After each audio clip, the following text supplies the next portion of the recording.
House Media. A quick warning before we begin. This episode will contain the names of people and places that are entirely fictional, which I'm sure to mispronounce often. I hope you'll find it in your heart to forgive me. Enjoy the show. Between the years when the oceans drank Atlantis and the rise of the sons of Arius, there was an age undreamed of, when shining kingdoms lay spread across the world. Hither came Conan, the Cimmerian, sword in hand. It is I, his chronicler, who knows well his saga. Now let me tell you of the days of high adventure.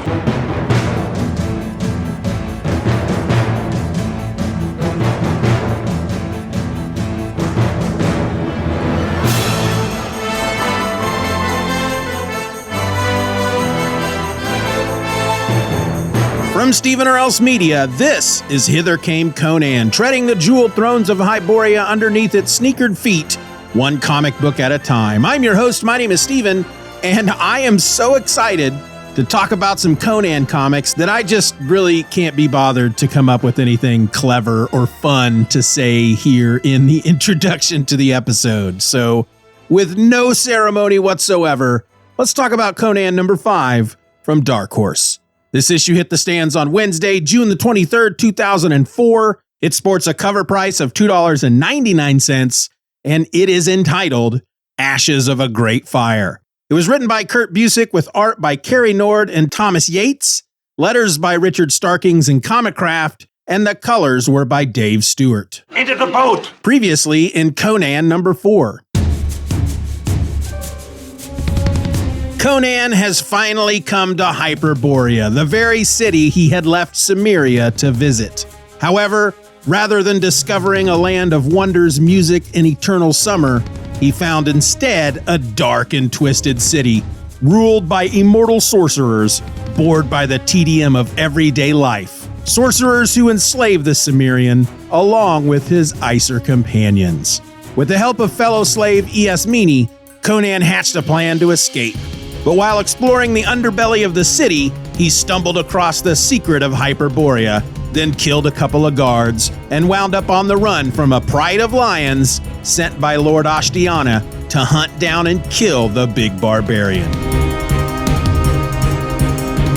As issue 5 opens, the 4 lions have found Conan beneath the city, and they move in for the attack. I get to fight the lion! The Cimmerian youth, barefooted and wearing nothing but his Hyperborean G-string, turns to face the lion's charge. I gotta fight the lion! He recalls the stories he's heard of the animals and knows that in the end, even armed with the sword he took from the guard he killed in the previous issue, he's no match for their speed and ferocity. The lion is in the contract! He fights the lion. And so, dipping and dodging, Conan manages to stay out of reach until eventually one of the great paws swipes him across the chest, tearing into his skin and throwing him across the room, where he slams painfully into the wall and drops the sword. Unarmed and bleeding, And the blood can go spurting in slow motion. Conan does the only thing he can do if he wants to survive long enough to save his friends. And so he jumps out a window, hoping as he does so that there's a rooftop below to break his fall. Meanwhile, in the city above, Lord Ashtiana requests an update from his Chamberlain regarding the intruder situation. The Chamberlain, however, has nothing new to offer, explaining that with the lions running wild, it's been rather difficult for people to go down and gather information without being mauled. And so the Hyperborean has nothing left to do but wait. He sends Esmini back to her room for the night, and alone with nothing but his thoughts, Ashtiana reminisces on Hyperborea's past. Ashtiana's people, it seems, those he thinks of as the sorcerers of Hyperborea, were not the first to dwell upon and civilize these lands. The original Hyperboreans were little more than cave dwellers, barbarians who fought for their very survival, standing on the cliff tops and hurling rocks and stone down upon the packs of massive white gorillas who had come to wipe them out. Eventually, these cave people would use the same rock and stone to build walls to protect them from their enemies. And from behind those walls grew castles and towers and cities. Thus, was Hyperborea born. It's alive! Through the years, others would try to take what the Hyperboreans had built, but always the walls protected them and made them strong, made them invincible. But high-strong stone walls mean little against the power of sorcery. For when Ashtiana's ancestors came to claim Hyperborea as their own, armed with the arcane knowledge of magic, those who had come before, those who had turned a land of rock and stone into civilization, well, they would die behind those walls, and Ashtiana's people would become the new Hyperboreans, ushering in a new era of power in the north. Meanwhile, back in the present, Iasmini returns to her room to find Conan there waiting, his naked chest bleeding from the long, deep gashes left by the lion's mighty claws. She's happy to see him alive and applies a salve to his wounds, which she says will allow them to heal more rapidly. Conan, however, is not concerned. 'Tis but a scratch. He figures that with a little rest, he'll be tip-top in no time. I ran it under a cold tap. And besides, his tunic will hide the wounds. Iasmini tells Conan that there's no time to rest, that the timetable has been moved up due to Ashtiana's newfound desire to hurl himself into the abyss the following day. She wants to leave now, tonight, but Conan tells her no. He needs more of the leaf so that he can pull his friends out from under their yellow lotus cloud as quickly as possible so that they can all make their escape in the morning and maybe do a little damage on the way out. Meanwhile, Ashtiana continues to mope about his room, and as he holds the skull of his grandfather, he reflects on the past grandeur of Hyperborea. After kicking the original owners out of the city, and with the sorcerers of Hyperborea now in charge, they declare that the city will become a place of learning, where they will unlock not only the secrets of the universe, but the secrets of the gods themselves. As time passes and as the sorcerers settle in, Hyperborea continues to be a place that is prized by others, and it is often that they are forced to fend off attacks from outside forces. But that's cool, because with each invasion that the sorcerers of Hyperborea stop, they are blessed with prisoners that they can use for their dark, arcane experiments, which eventually results in the discovery that allows them to extract the life force from these prisoners and use that power to control the weather and to extend their lives. It's through Ashtiana's nostalgic reflections that we see the very physical nature of the Hyperboreans change, where once they looked like regular folk, now they are gaunt, pale, and short of nose. Back in the present, as the sun rises, Iasmini waits, placing her very fate in the hands of a 16-year-old barbarian. And speaking of Conan, he's in the arena, training with his fellow slaves and watching for any hint that they may be breaking free from the Lotus. He doesn't have to wait long, however, for soon one of the Aesir, a man named Tialfi, is out from under the cloud and is, of course, all sorts of confused. Conan is quick to explain their current situation to the man, and soon both of them are watching for the others to follow suit. Meanwhile, Ashtiana recalls the first of the suicides among his people 500 years ago and how it led to a significant shift in their religious beliefs as the suicides became ritualized sacrifices, celebrations that became known as a day of farewell. Farewell, simpleton. Back in the arena, more and more the men of Asgard come out from under the spell of the Lotus until eventually one of the slave handlers notices what's going on and calls out the alarm. Soon, Ashtiana is informed of the uprising happening in the arena. He orders his chamberlain to send in the troops to quell the rebellion, and as the issue comes to an end, as Conan leads the Aesir in revolt, calling out to the Hyperboreans that he and his friends are gonna kill them all, Ashtiana stands alone in his room, wondering just where it all went wrong.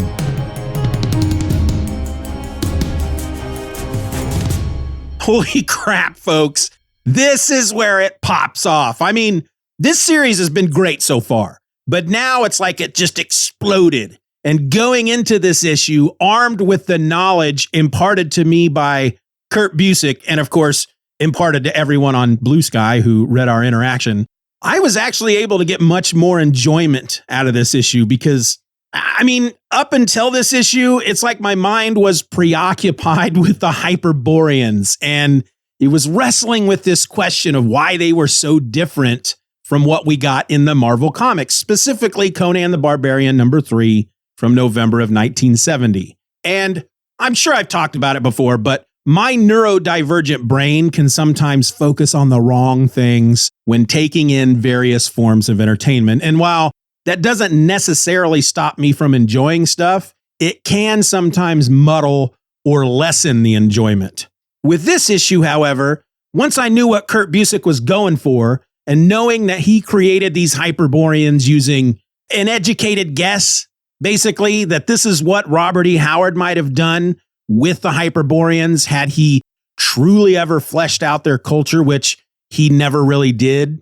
Well, I just had a goddamn good time with the issue. And with that Busiek knowledge and having done my own research and taking all that combined with what little Bob Howard had written about the Hyperboreans, I mean, all the stuff in this issue about the history of Hyperborea, it just came together in a way that, for me at least, was quite satisfying. I demand satisfaction. With that said, we should probably do Steven's favorite bits. All right, we have another cover from Joseph Michael Linzer. It's got Conan fully face on toward the camera. He's got his back to a stone wall. He's crouched. He's got a sword in one hand. His other hand is back against the wall like he's just getting ready to spring out and kill a bunch of people. It looks like he's cornered, basically. And he's got this look on his face like, fuck, and I'm going to kill every motherfucker that gets in my way. And yet I don't really care for this cover at all. I don't know. There's just something about it I don't like. First off, if you didn't know any better, you would just assume that Conan is standing here completely buck-ass naked because he's wearing his little Hyperborean G-string, right? We know that from within the issue and the previous issue.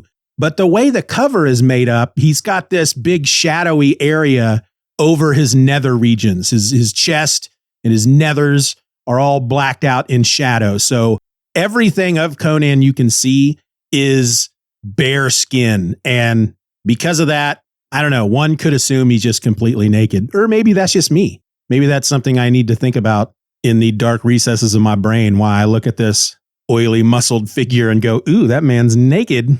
But it's beautiful. It's a great looking cover. Joseph Michael Linzer is super talented, but I don't know. Conan almost looks like an action figure on the cover because he's all shiny, like he's made out of plastic.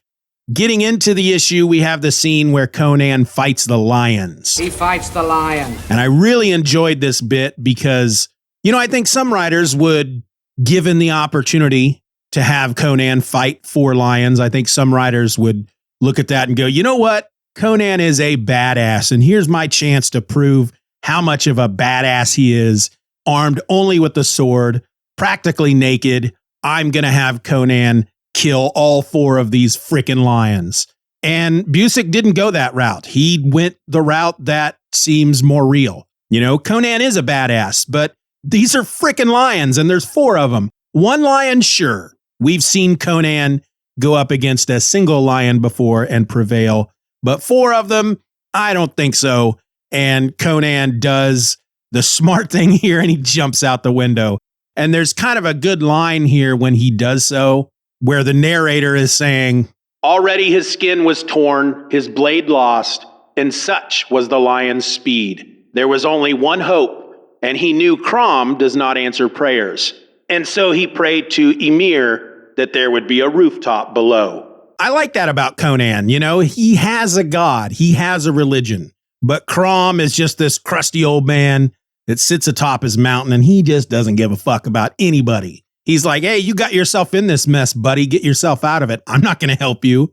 I don't know what Crom did. I don't know if their belief is that Crom created the world and put them upon it and then just said, all right, have at it. It's all yours, which, feels kind of familiar. But the fact that Conan feels this need to pray to a god and knowing that his god isn't going to answer or isn't going to help, is just basically going to ignore him. He just chooses a different god, and I dig that about Conan. Hither Came Conan will return after these messages. Is this what your podcast sounds like? There's this persistent background noise behind you, such as an air conditioner or a fan, and the audio itself, well, it sounds a bit tinny. Well, how about I do something about that? First, let's remove that fan in the background. Now let's beef up the audio a bit. This is what I can do for you. My name is Steven Orr. I have over a decade of experience recording and editing my own podcasts, and I want to put those skills to work for you. So tell me, do you love podcasting but hate editing? Do you have a number of episodes recorded but just can't find the time to get them edited and ready for release? Do you need help and you're not sure what to do? Well, come talk to me. I can remove that background noise. I can reduce silences. I'll remove all of your ums and your uhs, as well as your throat clearings, sneezes and coughs and such. And I can even add your music and whatnot. And hey, my prices are quite reasonable. Check out edityourpod.com to get started. That's edityourpod.com. Or just reach out to me directly. Email edityourpod@gmail.com. Tell me what you need, and I'll tell you how I can help. And more importantly, quote you a cost. edityourpod.com. Get started today.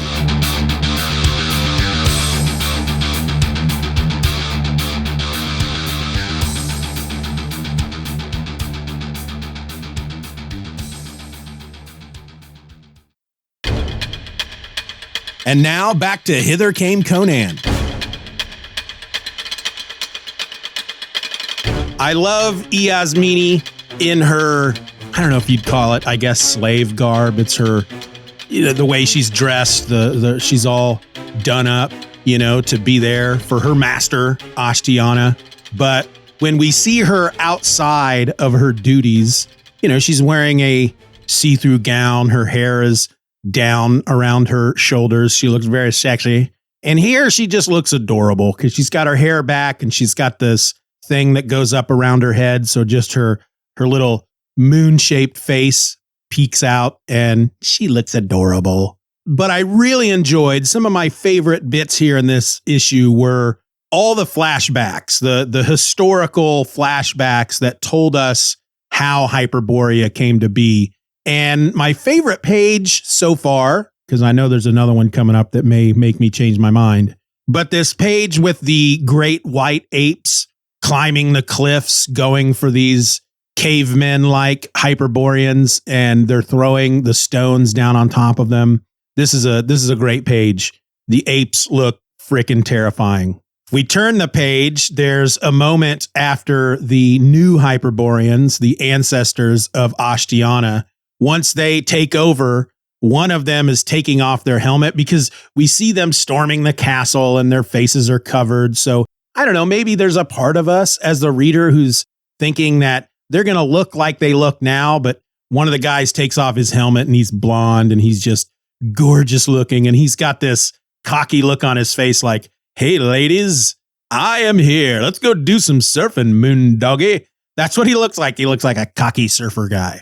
During the conversation that Conan has with Yasmini about whether or not they should leave right away, because she explains to him that Ashtiana is going to do the big leap tomorrow. And of course, she's got to go with him. The second page at the very bottom, Conan is angry. He's angry at her because he's telling her he's not leaving without his friends. That's just not going to happen. And he is just sitting there on the bed in the very last panel, just this intense glare on his face. One of his fists are clenched, and that's a great looking panel. That's one of my favorite bits. That's a good bit. We get more of the origin of Hyperborea and learn that the Hyperborean sorcerers discovered how to extract the life force from the many soldiers who tried to storm the walls of Hyperborea and take it for themselves. And then they use that life force to power all the magical stuff in their land. It keeps the weather warm and it keeps them alive forever, or at least alive as long as they're willing to stay alive.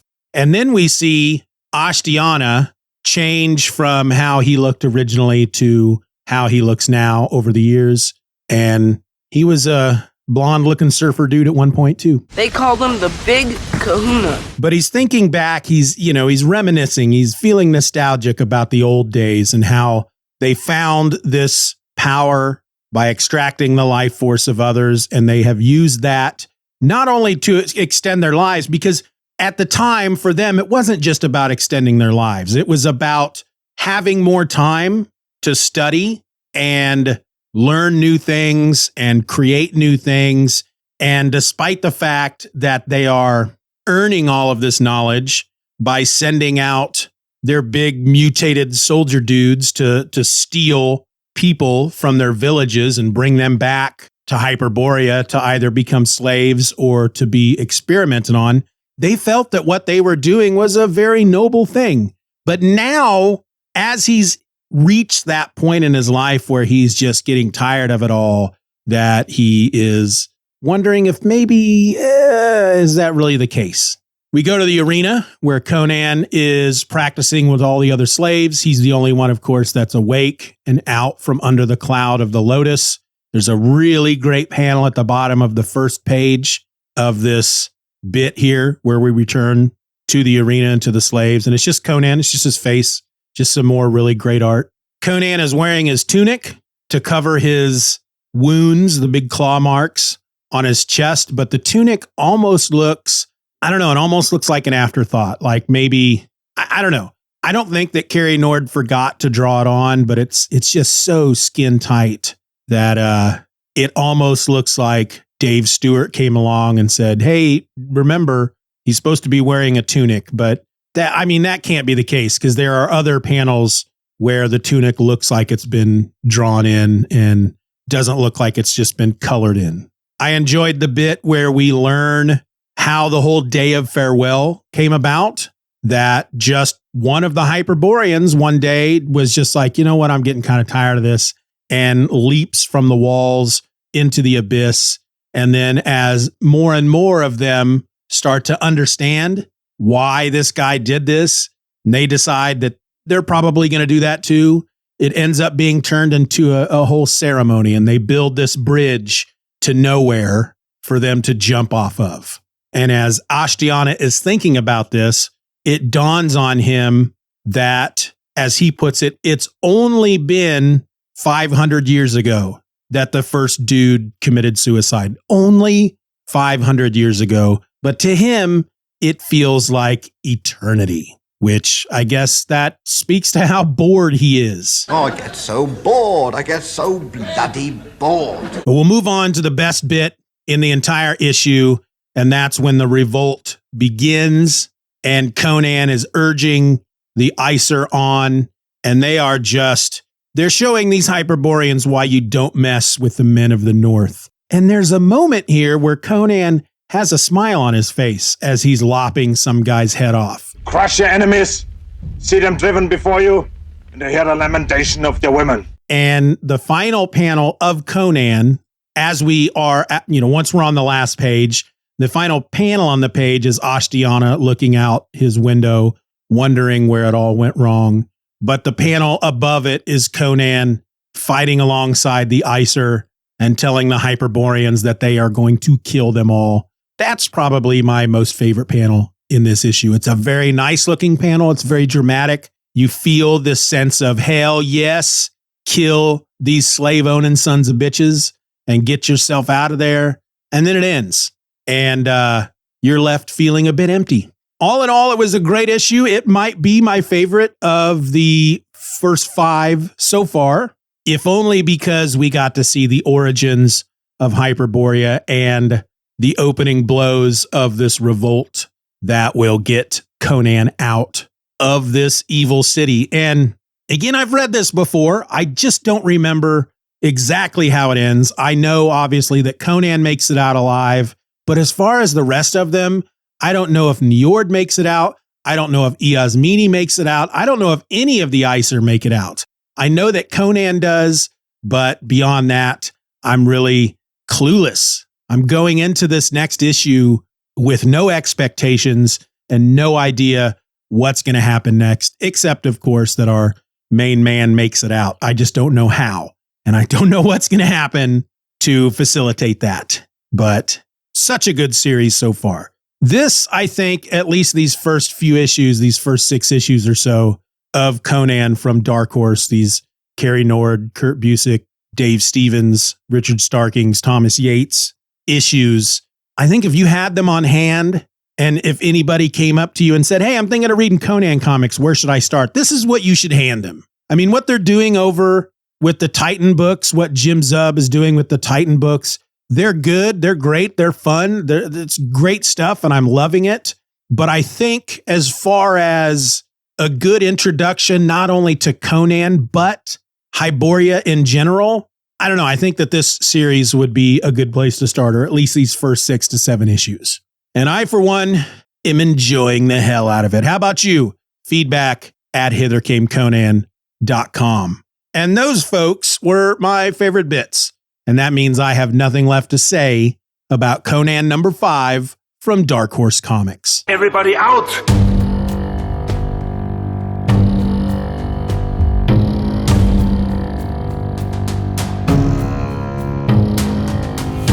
Next week, we jump back into the Titan run with Conan the Barbarian number 9 from Heroic Signatures in Titan Comics.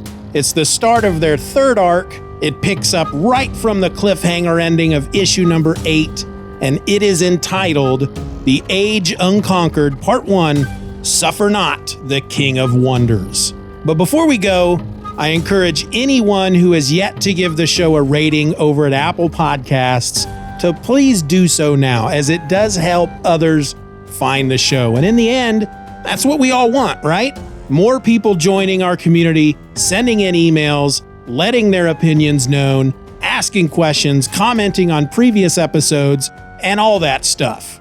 So yeah, if you can, leave that rating at Apple Podcasts. You don't have to leave a review to leave a rating, but if you want to leave a review as well, I'm not going to discourage you from doing so. And since I brought it up, feedback at hithercameconan.com is the email address you want to use if you want to write into the show and possibly have that email read out on a future episode. But remember, if you don't want me to read it out, or you don't want me using your full name or anything when I do read it out, just let me know in the email.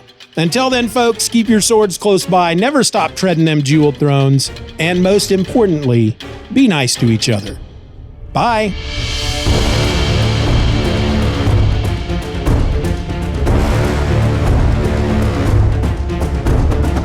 I want to thank you for listening to this episode of Hither Came Conan. Questions and comments can be directed to feedback at hithercameconan.com, or come join us on social media. Just look for @Conan Podcast on Twitter and Blue Sky, and @Hither Came Conan on Instagram, Threads, and Facebook. If you enjoyed today's episode, please rate the show over at Apple Podcasts or wherever you're listening. Donations to the show can be made at donate.hithercameconan.com, or become a member of the super secret Steeven Society and get episodes early and ad-free. Join now using the link in the show notes, or go to secretsociety.hithercameconan.com. Memberships start at just $1 a month.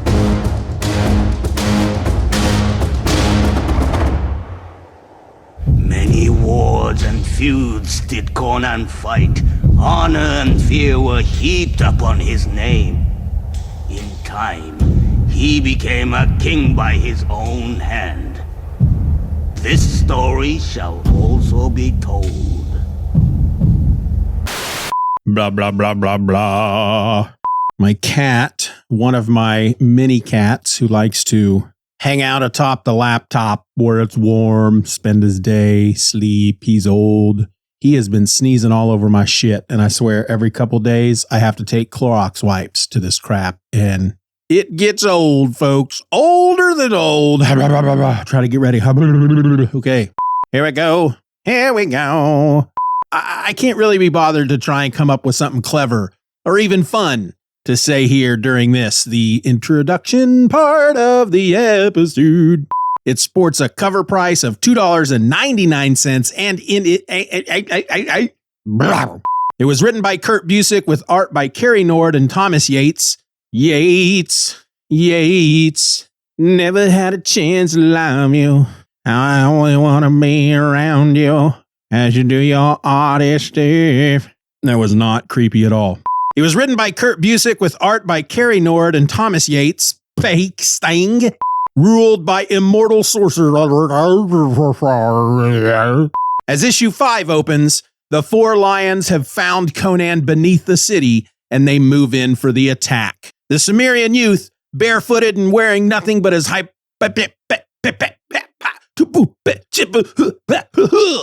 going to be one of those episodes.